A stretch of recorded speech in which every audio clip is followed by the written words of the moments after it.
సంవత్సరాల తరబడి ఎన్ని మందులు వాడినా మీ మోకాల నొప్పులు తగ్గట్లేదా? ప్రాణ పెయిన్ క్లినిక్ లో అత్యాధునిక చికిత్స. Welcome to Suman TV. నేను మీ సుమన్ టీవీ నాగ్. కోల్కతా ఇన్సిడెంట్కి సంబంధించిన దాంట్లో ఈరోజు కనుక మనం చూస్తే junior doctors post mortem report మీద కొన్ని అభ్యంతరాలు వ్యక్తపరుస్తున్నట్లు తెలుస్తోంది.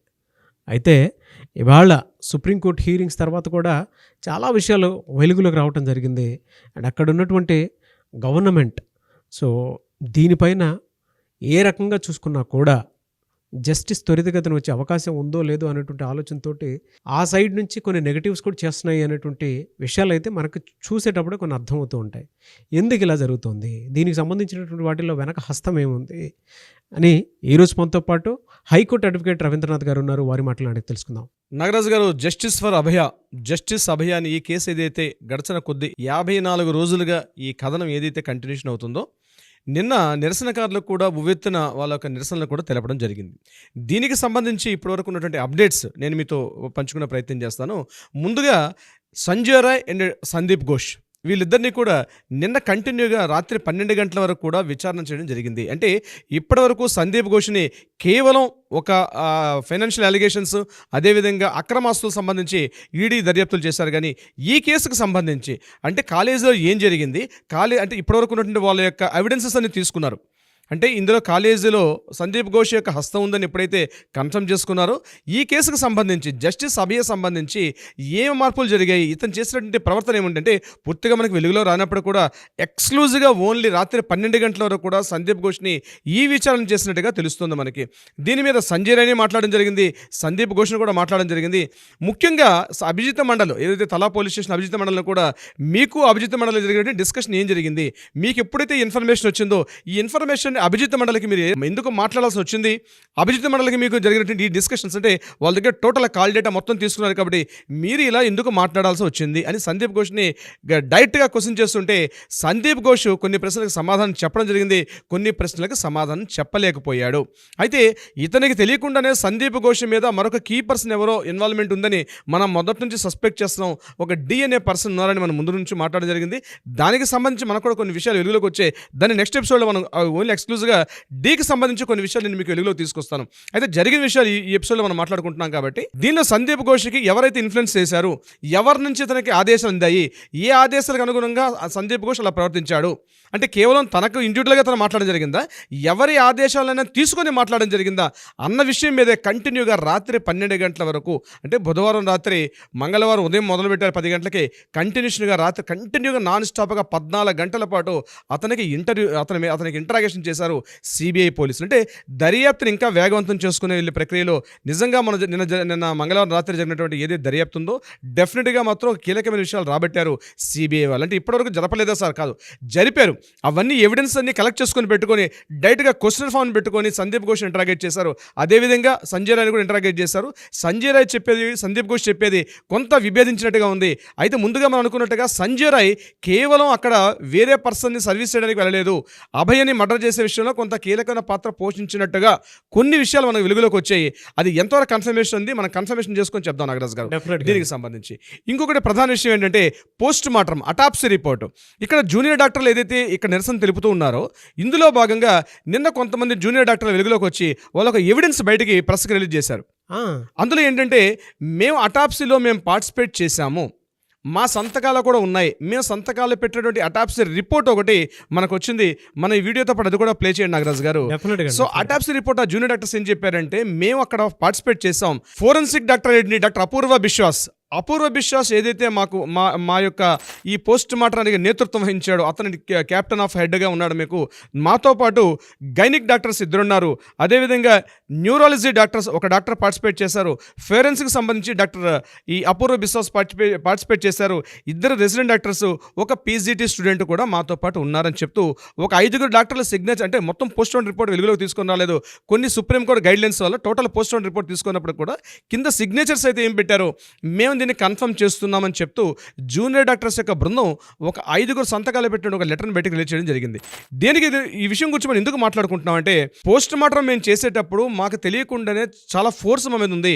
అంటే యాక్చువల్గా ఒక పోస్ట్ మార్టం రిపోర్ట్ చేయాలంటే అట్లీస్ట్ మినిమం ఒక 1 అవర్ తీసుకుంటాం మేము కంప్లీట్గా. కానీ 17 minutesలో టోటల్ అటాప్సీ మొత్తం కూడా కంప్లీట్ చేయడానికి మాకు త్వరితగతిన పూర్తి చేయమని చెప్పి మాకు పైనుంచి అపూర్వ విశ్వాసకు కూడా గైడ్లైన్స్ వచ్చిందని చెప్పి దాని తగ్గట్టుగా మేము ఎప్పుడైతే లోపల అటాప్సీ చేస్తున్న రూమ్లో ఉన్నామో మాకు ఇమీడియట్గా తొందరగా చేయమని చెప్పి మాకు అపూర్వ విశ్వాస్ కూడా మమ్మల్ని ఫోర్స్ చేశాడు.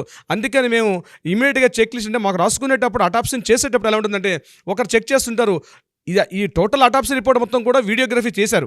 అయినప్పటికీ కూడా ఒక టెస్ట్ చేస్తుంటే మేము ఇమీడియట్గా ఒక రిపోర్ట్ రాస్తూ ఉండాలి. It's lengthy process. కానీ అయినప్పటికీ కూడా 17 నిమిషాల్లో మమ్మల్ని పూర్తిగా కంప్లీట్ చేయమని చెప్పి అపూర్వ విశ్వాస్ గారికి పైనుంచి ఒక ఆర్డర్స్ అందాయి. దాని తగ్గట్టుగా అతను తొందరగా ఈ ఫోర్స్ని చేశారు అని చెప్పి జూనియర్ డాక్టర్స్ 17 నిమిషాల్లోనే అయిపోవాలని చెప్పేశారు. పావు గంటలో కంప్లీట్ చేసేసేయండి అటాప్సీ రిపోర్ట్ అని చెప్పి దానికి తగ్గట్టుగా త్వరగా అతను ఇమీడియట్గా తీసుకెళ్లి పోస్ట్ మార్టం అయిపోగానే ఇమీడియట్గా క్రిమేషన్ కూడా చేసేయాలని చెప్పి వాళ్ళకి గైడ్లైన్స్ అందే. కాబట్టి మేము అనుకున్నట్టుగా ఈ యొక్క అటాప్సీ రిపోర్ట్ చేయలేకపోయాము అని చెప్పి వాళ్ళు బయటకు వచ్చి జూనియర్ డాక్టర్స్ మాట్లాడడం జరిగింది. ఎవరైతే ఈ అటాప్సీలో పార్టిసిపేట్ చేసినటువంటి డాక్టర్స్ ఇప్పుడు నేను చెప్పిన లిస్ట్లో వాళ్ళు బయటకు వచ్చి చెప్పారు. దాని తగ్గట్టుగా ఆ కంటెంట్ మొత్తం కూడా వాళ్ళు రాశారు, ఇది రిలీజ్ చేశారు. ఇక నెక్స్ట్ పాయింట్ ఏంటంటే, ఒక ఇంట్రెస్టింగ్ న్యూస్ ఒకటి జరిగింది నాగరాజ్ గారు.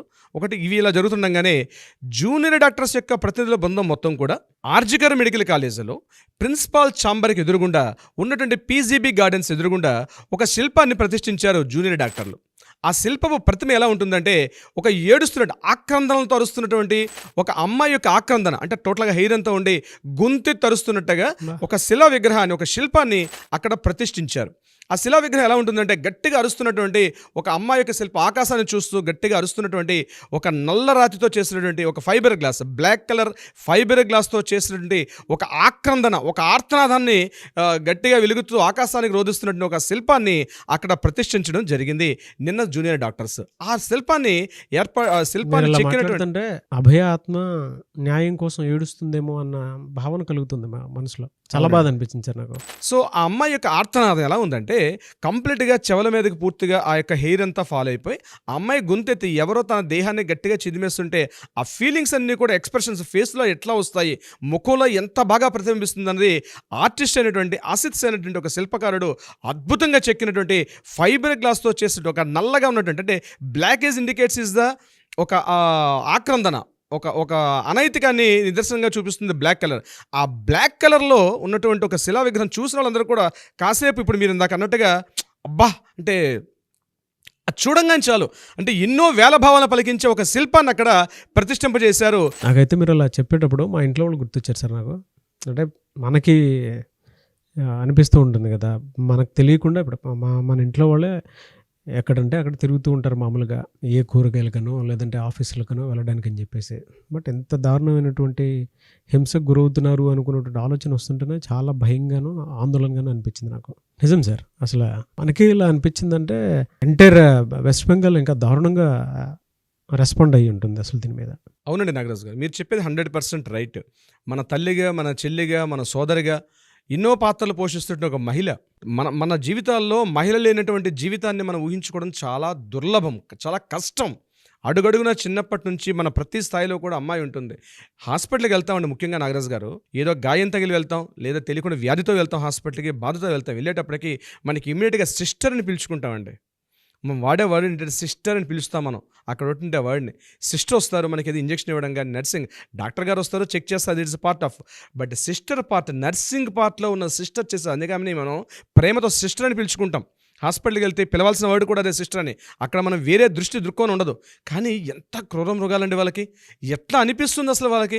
మనకి ఒంట్లో మనకి చీము నెత్తురు కాలుతుంటే దాన్ని కాటన్తో తుడిచి దాన్ని మొత్తం క్లీన్ చేసి ఆ గాయాన్ని పూర్తిగా శుభ్రం చేసి ఎప్పటికప్పుడు బ్యాండేజ్ చేసే పనులు ఇంట్లో మన తల్లి తర్వాత మళ్ళీ ఆ పాత్ర చేసే బాధ్యత ఆ సిస్టర్ని పిలిపించుకున్నటువంటి ఒక నర్సింగ్ వాళ్ళకి ఉంటుందండి నాగరాజు గారు. ఎగ్జాక్ట్లీ. అసలు అలాంటి హాస్పిటల్లో ఇంత దారుణ కృత్యం జరగడం అంది కలకత్తా ప్రజలు తట్టుకోలేకపోతున్నారు. తట్టుకోలేకపోతున్నారు. వాళ్ళ ఆవేశాన్ని ఎన్ని రకాలుగా కోర్టులు మాట్లాడుతున్నాయి, చట్టాలు మాట్లాడుతున్నాయి, గవర్నర్ రాజకీయ నాయకులు మాట్లాడుతున్నారు అయినప్పటికీ కూడా, కానీ సామాన్య ప్రజానీకం, సామాన్య వ్యక్తులు చాలా చాలా సెంటిమెంటల్గా ఉంటారండి. వెస్ట్ బెంగాల్ ప్రజలు చాలా సెంటిమెంటల్ పర్సన్స్. ఇది మనకి ఎన్నో వందల నుంచి కూడా తెలుసు. కానీ ఈ విషయం తట్టుకోలేకపోతున్నారు. ఈ యొక్క శిల్పం గురించి మనం మాట్లాడుకుంటే, ఎక్కడైతే ఈ శిల్పాన్ని ఏర్పాటు చేస్తారో ఆ శిల్పం కింద కొన్ని వర్డ్స్ రాయడం జరిగింది. ఆ వర్డ్స్ మీతో షేర్ చేసుకునే ప్రయత్నం చేస్తాను. కింద ఏం రాశారంటే, ఆగస్టు 9న అభయ అనుభవించిన క్రూరత్వానికి నిదర్శనంగా ఉద్దేశించబడినటువంటిది ఈ శిల్పం అని కింద ఉన్నటువంటి ఒక అక్షరాలతో, అంటే శిలాక్షరాలతో రాయడం జరిగింది. దానికి సంబంధించినటువంటి ఆ యొక్క ఇమేజ్ని చూస్తున్న నాగరాజు గారు, ఈ ఆగస్టు 9 నుంచి ఇప్పటి వరకు ఆ యొక్క జూనియర్ డాక్టర్లు ఎంత తపన పడుతున్నారో న్యాయం జరగాలని, మరలా తమ భవిష్యత్తుకి తమతో పాటు పనిచేస్తున్నటువంటి మిగిలిన వైద్యాధికారులు కావచ్చు, నర్సింగ్ సిబ్బంది కావచ్చు, మేము అనుభవిస్తున్నటువంటి బాధలు ఈ రాజకీయ నాయకుల యొక్క కుళ్ళు రాజకీయ నాయకులతోటి ఎంతగా చిదిమేస్తున్నాయి మా యొక్క జీవితాలని. ఇట్లాంటిది మరలా జరగకూడదు.